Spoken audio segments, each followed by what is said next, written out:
സമയത്തിൻ്റെ ഇന്നത്തെ എപ്പിസോഡിലേക്ക് എല്ലാവർക്കും സ്വാഗതം.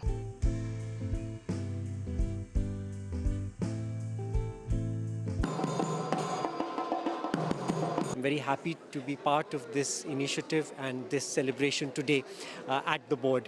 Thank you very much.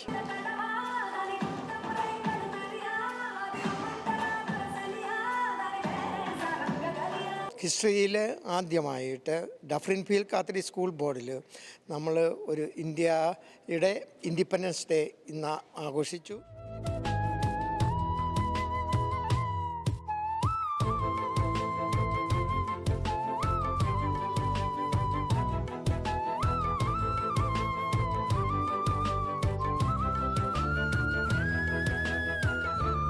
അപ്പോൾ സ്ഥലമൊക്കെ ഇത്രയേ ഉള്ളൂ. നമ്മൾ കോണ്ടോ അപ്പാർട്ട്മെൻറ്റിലാണ് താമസിക്കുന്നതെങ്കിൽ നമുക്ക് ആ ഇൻട്രസ്റ്റ് ഉണ്ടെങ്കിൽ അതൊന്നും ഒരു ലിമിറ്റേഷൻ അല്ല.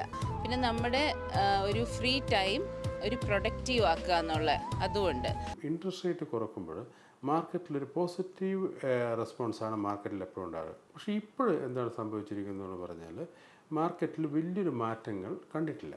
റിയൽ എസ്റ്റേറ്റിൽ ഇൻവെസ്റ്റ് ചെയ്യണമെന്ന് വിചാരിക്കുന്ന ആൾക്കാർക്കും വളരെ നല്ലൊരു അവസരമാണ്. ഈ ഇൻട്രസ്റ്റ് റേറ്റ് എന്നൊക്കെ പറഞ്ഞു കഴിഞ്ഞാൽ ഇപ്പോൾ 0.2 കിടക്കുന്നതിന് സെപ്റ്റംബർ 4 അഗൈൻ ഒരു ഇൻട്രസ്റ്റ് റേറ്റ് റീവിസിറ്റ് ഉണ്ട്. അപ്പോൾ അവന് കുറയാനാണ് ചാൻസ്. പക്ഷേ ഇതെല്ലാം കഴിഞ്ഞൊരു 1 ഇയർ 2 ഇയേഴ്സ് കൊണ്ട് interest rate back to normal ഒരു ബിറ്റ്വീൻ 3 to 4 ഉള്ളിൽ വരും.